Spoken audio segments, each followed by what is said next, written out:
ప్రస్తుతం మన భారతదేశంలో మొత్తం రైల్వే జోన్లు ఎన్ని ఉన్నాయంటే మరి ఈ నోటిఫికేషన్కి సంబంధించి మొత్తం ఎన్ని ఖాళీలు ఉన్నాయి. దీనిని బ్రిటిష్ కాలంలో మొట్టమొదటిసారిగా 1942లో ఏర్పాటు చేశారు. మరి ఈ పోస్టులకు అప్లికేషన్ చేసుకోవాలంటే ఎవరెవరు ఎలిజిబుల్? ఎలక్ట్రికల్ డిపార్ట్మెంట్ వాళ్ళు, కంప్యూటర్ సైన్స్ డిపార్ట్మెంట్ వాళ్ళు ఎవరైతే ఉంటారో వాళ్ళు మాత్రమే ఈ పోస్టులకు అయితే ఎలిజిబుల్ అండి. మిగతా వాళ్ళైతే ఈ పోస్టులకు ఎలిజిబుల్ అయితే కాదు.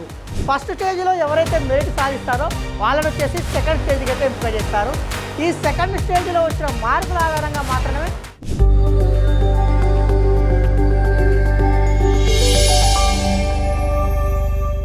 Hi hello welcome to T1 academy. నేను మీ ఆజాద్. మరో కొత్త నోటిఫికేషన్తో మీ ముందుకు.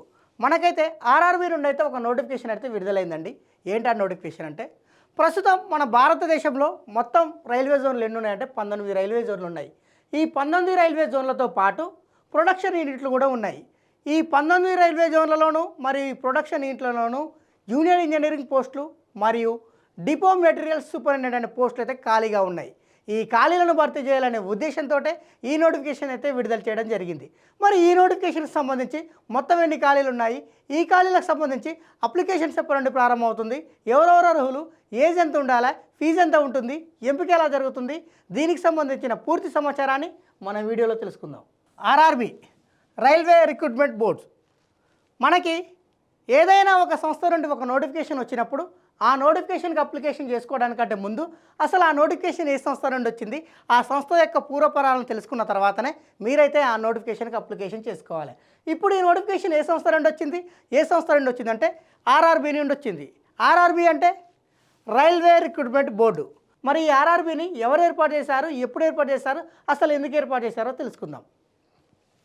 ఆర్ఆర్బీ రైల్వే రిక్రూట్మెంట్ బోర్డు, దీనిని బ్రిటిష్ కాలంలో మొట్టమొదటిసారిగా 1942లో ఏర్పాటు చేశారు. అంటే డైరెక్ట్గా ఆర్ఆర్బీని ఏర్పాటు చేయలేదండి. ఆర్ఆర్బీ కంటే ముందు ఒక సర్వీస్ కమిషన్ ఏర్పాటు చేశారు. ఎప్పుడు? 1942 సంవత్సరంలో.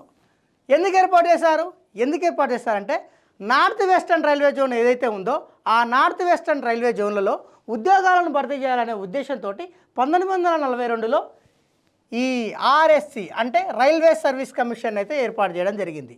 ఆ తర్వాత ఏం జరిగిందంటే 1940 సంవత్సరం వచ్చేసరికి ఈ సర్వీస్ కమిషన్లు కాస్త ఏం చేశారంటే ఇటు ముంబైలోను, కోల్కతాలోను, చెన్నైలోను, లక్నోలోను మరో 4 సర్వీస్ కమిషన్లు అయితే ఏర్పాటు చేశారు. ఎందుకు? అక్కడ కూడా ఉద్యోగాలను భర్తీ చేయాలనే ఉద్దేశంతో అక్కడ కూడా ఈ 4 సర్వీస్ కమిషన్లు అయితే ఏర్పాటు చేయడం జరిగింది. మరి అటు తర్వాత ఏం జరిగిందంటే ఇంకా ఎగ్జామ్స్ను పారదర్శకంగా నిర్వహించాలనే ఉద్దేశంతో 1985 సంవత్సరంలో ఈ సర్వీస్ కమిషన్లు ఏవైతే ఉన్నాయో ఈ సర్వీస్ కమిషన్లు అన్నీ కలిపి రైల్వే రిక్రూట్మెంట్ బోర్డుని అయితే ఏర్పాటు చేయడం జరిగింది. నోటిఫికేషన్ విషయానికి వచ్చేసరికి ఏ పోస్టులు ఖాళీగా ఉన్నాయంటే జూనియర్ ఇంజనీర్ మరియు డిపో మెటీరియల్ సూపరింటెండెంట్ అనే పోస్ట్ అయితే ఖాళీగా ఉన్నాయి. మరి మొత్తం ఎన్ని ఖాళీలు ఉన్నాయంటే 3993 ఖాళీలు అయితే ఉన్నాయి. మరి ఈ 3993 ఖాళీలు ఏ జోన్లో ఉన్నాయంటే మనం ఇందాక చెప్పుకున్నట్టు 19 జోన్లలో ఇందులో కొన్ని జోన్లలో మాత్రమే ఈ పోస్టులు అయితే ఖాళీగా ఉన్నాయి. మరి మన తెలంగాణకు సంబంధించి ఏ జోన్ వస్తుంది అంటే సికింద్రాబాద్ జోన్ వస్తుంది. మరి సికింద్రాబాద్ జోన్కు సంబంధించి మొత్తం ఎన్ని ఖాళీలు ఉన్నాయంటే 110 ఖాళీలు ఉన్నాయి. మరి ఈ మొత్తం 3993 పోస్టులకు సంబంధించి అప్లికేషన్స్ ఎప్పటి నుండి ప్రారంభమవుతున్నాయంటే ఆగస్టు 14వ తారీఖు 2026 నుండి ప్రారంభమై సెప్టెంబర్ 13, 2026 నాడైతే క్లోజ్ అవుతుంది. మరి మొత్తం 3993 పోస్టులు అని చెప్పుకున్నాం కదా. మరి ఈ పోస్టులకు అప్లికేషన్ చేసుకోవాలంటే ఎవరెవరు ఎలిజిబుల్ అంటే భారతీయ పౌరుడు ఎవరైనా కానీ ఈ పోస్టుకు అయితే అప్లికేషన్ చేసుకోవచ్చు. నేపాల్ పౌరుడు ఎవరైనా కానీ ఈ పోస్టుకు అయితే అప్లికేషన్ చేసుకోవచ్చు. భూటాన్ పౌరుడు ఎవరైనా కానీ ఈ పోస్టుకు అయితే అప్లికేషన్ చేసుకోవచ్చు. మరి ఈ పోస్టుకు అప్లికేషన్ చేసుకోవాలంటే ఏజ్ ఎంత ఉండాలి? ఏజ్ విషయానికి వచ్చేసరికి ఎవరైతే ఈ జూనియర్ ఇంజనీరింగ్ కావచ్చు, డిపో మెటీరియల్ సూపరింటెండెంట్ పోస్ట్ కావచ్చు, ఎవరైతే ఈ పోస్ట్కి అప్లికేషన్ చేసుకోవాలనుకుంటారో వాళ్ళు ఖచ్చితంగా కనీసంగా 18 సంవత్సరాల నుండి గరిష్టంగా 33 సంవత్సరాల మధ్యలో ఎవరైతే ఉంటారో వాళ్ళందరూ కూడా ఈ పోస్టుకి అయితే అప్లికేషన్ చేసుకోవచ్చు. మరి ఈ పోస్టుకు సంబంధించి ఏజ్ రిలాక్సేషన్ ఉంటుందా అంటే ఉంటుందండి. ఎన్ని సంవత్సరాలు ఉంటుందంటే ఎస్సీ వాళ్ళకు, ఎస్టీ వాళ్ళకు వచ్చేసేమో 5 సంవత్సరాల ఏజ్ రిలాక్సేషన్ ఉంటుంది. ఓబీసీ నాన్ క్రిమినల్ ఎవరైతే ఉంటారో వాళ్ళకి సంబంధించి 3 సంవత్సరాల ఏజ్ రిలాక్సేషన్ ఉంటుంది. ఎక్స్ సర్వీస్మెన్లు ఎవరైతే ఉంటారో వాళ్ళకి సంబంధించి సర్వీస్ పీరియడ్ మినహాయించి అంటే సర్వీస్ పీరియడ్తో పాటు 3 సంవత్సరాల ఏజ్ రిలాక్సేషన్ అయితే ఉంటుంది. అదే ఫిజికల్ హ్యాండిక్యాప్డ్కి వచ్చేసరికి ఫిజికల్ హ్యాండిక్యాప్డ్ ఎవరైతే జనరల్ వాళ్ళు కానీ ఈడబ్ల్యూఎస్ వాళ్ళు కానీ ఉంటారో వాళ్ళకు వచ్చేసి 10 సంవత్సరాలు. అదే ఫిజికల్ హ్యాండిక్యాప్డ్ ఓబీసీ వాళ్ళు నాన్ క్రిమినల్ ఎవరైతే ఉంటారో వాళ్ళకు వచ్చేసి 13 సంవత్సరాలు. అదే ఫిజికల్ హ్యాండిక్యాప్డ్ ఎస్సీ వాళ్ళు ఎస్టీ వాళ్ళు ఎవరైతే ఉంటారో వాళ్ళకు వచ్చేసి 15 సంవత్సరాల ఏజ్ రిలాక్సేషన్ అయితే ఉంటుందండి. మరి ఈ పోస్ట్కి అప్లికేషన్ చేసుకోవాలంటే ఎడ్యుకేషనల్ క్వాలిఫికేషన్ ఏంటి? ఎడ్యుకేషనల్ క్వాలిఫికేషన్ విషయానికి వచ్చేసరికి ఎవరైతే ఈ పోస్టులకు అప్లికేషన్ చేసుకోవాలనుకుంటారో వాళ్ళు ఖచ్చితంగా ఏదైనా గుర్తింపు పొందిన యూనివర్సిటీ నుండి బీఈ లేదా బీటెక్ అయితే క్వాలిఫై కావాలి. అంటే 3 సంవత్సరాల డిప్లొమా కానీ లేదా బీఈ కానీ బీటెక్ కానీ ఎవరైతే క్వాలిఫై అవుతారో వాళ్ళందరూ కూడా ఈ పోస్ట్కి అయితే అప్లికేషన్ చేసుకోవచ్చు. మరి డిగ్రీ చేసిన వాళ్ళు ఈ పోస్ట్కి అప్లికేషన్ చేసుకోవచ్చా అంటే చేసుకోకూడదండి. కేవలం ఇవి టెక్నికల్కి సంబంధించిన పోస్టులు కాబట్టి బీఈ లేదా బీటెక్ ఎవరైతే చేసి ఉంటారో వాళ్ళు మాత్రమే ఈ పోస్టులకు అయితే అప్లికేషన్ చేసుకోవాలి. ఈ బీఈ మరియు బీటెక్లో కూడా సివిల్ డిపార్ట్మెంట్ వాళ్ళు, మెకానికల్ డిపార్ట్మెంట్ వాళ్ళు, ఎలక్ట్రికల్ డిపార్ట్మెంట్ వాళ్ళు, కంప్యూటర్ సైన్స్ డిపార్ట్మెంట్ వాళ్ళు ఎవరైతే ఉంటారో వాళ్ళు మాత్రమే ఈ పోస్టులకు అయితే ఎలిజిబుల్ అండి. మిగతా వాళ్ళైతే ఈ పోస్టులకు ఎలిజిబుల్ అయితే కాదు. మరి ఒకవేళ బీటెక్ ఫైనల్ ఇయర్ చదువుతుండు, మరి ఈయన అప్లికేషన్ చేసుకోవచ్చా అంటే చేసుకోకూడదండి. ఎందుకు చేసుకోకూడదు అంటే ఈ నోటిఫికేషన్లో చాలా స్పష్టంగా పేర్కొన్నాడు. ఏమని అంటే మీరు అప్లికేషన్ చేసే సమయానికి ఖచ్చితంగా మీరైతే బీఈ కానీ బీటెక్ కానీ ఖచ్చితంగా క్వాలిఫై ఉండాలి. ఒకవేళ మీరు ఫైనల్ ఇయర్లో ఉంటే మాత్రం మీరైతే ఈ పోస్ట్కి అయితే అప్లికేషన్ చేసుకోకూడదని చెప్పేసి నోటిఫికేషన్లో అయితే స్పష్టంగా అయితే పేర్కొనడం జరిగింది.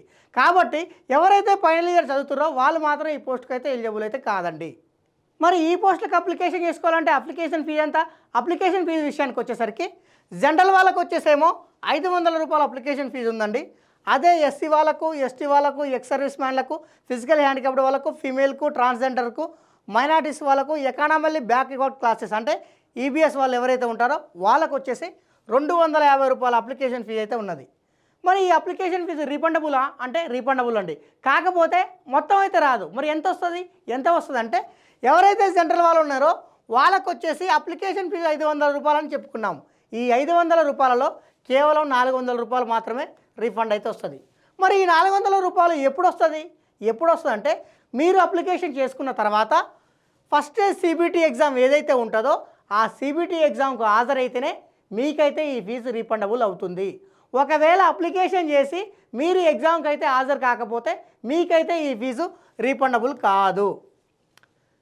మరి ఎస్సీ వాళ్ళకు ఎస్టీ వాళ్ళకి ఎలా ఉందంటే వాళ్ళకు వచ్చేసి అప్లికేషన్ ఫీజు 250 రూపాయలు అని చెప్పుకున్నాము. ఈ 250 రూపాయలు పూర్తిగా రీఫండబుల్. ఇది ఎప్పుడు అంటే సిబిటి ఎగ్జామ్ ఏదైతే ఫస్ట్ స్టేజ్ ఉందో ఈ ఫస్ట్ స్టేజ్కి మీరు అటెండ్ అయితే చాలు మీకైతే ఈ ఫీజు పూర్తిగా అయితే రీఫండబుల్ అవుతుంది. మరి అప్లికేషన్ ఫీజు 500 అని, జనరల్ వాళ్ళకి 500 అని, ఎస్సీ ఎస్టీ వాళ్ళకు 250 అని చెప్పుకున్నాం కదా. మరి ఈ ఫీజును దేని ద్వారా చెల్లించాలంటే డెబిట్ కార్డు ద్వారా కానీ, క్రెడిట్ కార్డు ద్వారా కానీ, యూపీఐ ద్వారా కానీ మీరైతే ఈ ఫీజును అయితే చెల్లించవచ్చు. మరి ఈ పోస్టులకు సంబంధించి ఎంపిక ఎలా ఉంది? ఎంపిక విషయానికి వచ్చేసరికి ఈ పోస్టులకు సంబంధించి ఎంపిక అనేది 4 దశల్లో ఉందండి. మొదటి దశలో వచ్చేసి సిబిటి 1, రెండో దశలో వచ్చేసి సిబిటి 2, మూడో దశ వచ్చేసి డాక్యుమెంట్ వెరిఫికేషన్, 4వ దశ వచ్చేసి మెడికల్ ఎగ్జామినేషన్. అంటే ఫస్ట్ స్టేజ్లో ఎవరైతే మెరిట్ సాధిస్తారో వాళ్ళని వచ్చేసి సెకండ్ స్టేజ్కి అయితే ఎంపిక చేస్తారు. ఈ సెకండ్ స్టేజ్లో వచ్చిన మార్కుల ఆధారంగా మాత్రమే మిమ్మల్ని అయితే ఈ పోస్ట్కి ఎంపిక చేయడం జరుగుతుంది. మరి ఈ పోస్టులకు సంబంధించి ఎంపిక అనేది 4 దశల్లో అని చెప్పుకున్నాము. మొదటి దశలో వచ్చేసి సిబిటి ఎగ్జామ్ అని చెప్పుకున్నాము. మరి ఈ సిబిటి ఎగ్జామ్ సంబంధించి సిలబస్ ఏంటి?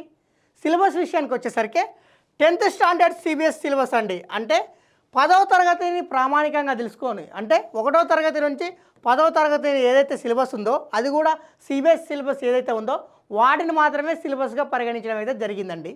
మరి దీనికి సంబంధించి ఎగ్జామ్ ప్యాటర్న్ ఎలా ఉంటుంది? ఎగ్జామ్ ప్యాటర్న్ విషయానికి వచ్చేసరికి మొత్తం వచ్చేసి 100 క్వశ్చన్స్ ఉంటాయి.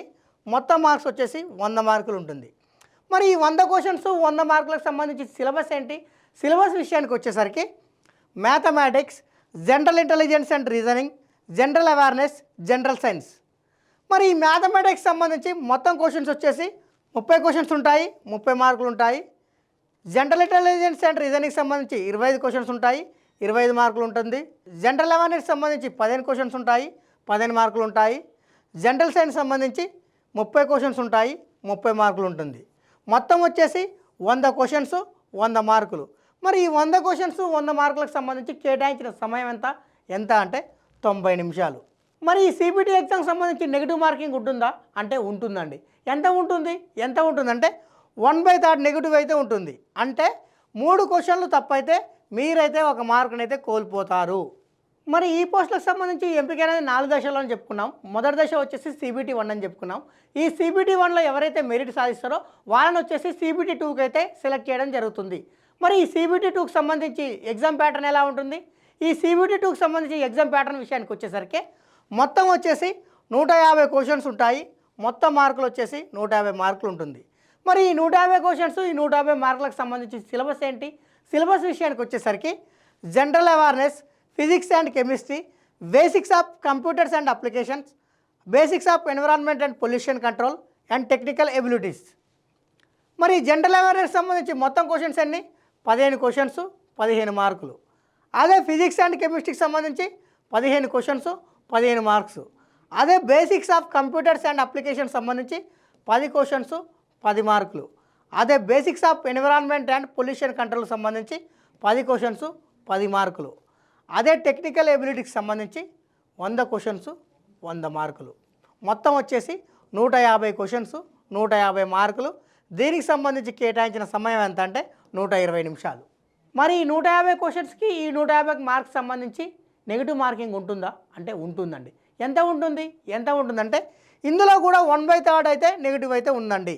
అంటే 3 క్వశ్చన్స్ తప్పైతే మీరైతే ఒక మార్కునైతే కోల్పోతారు. మరి ఈ పోస్టులకు సంబంధించి ఎగ్జామినేషన్ సెంటర్స్ ఎక్కడెక్కడ ఇచ్చాడంటే ఈటీకి సంబంధించి ఎగ్జామినేషన్ సెంటర్స్ అయితే ఇంకా ఇవ్వలేదండి. ఇలాంటి ముఖ్యమైన అప్డేట్స్ కోసం సబ్స్క్రైబ్ చేసుకోండి T1 అకాడమీ.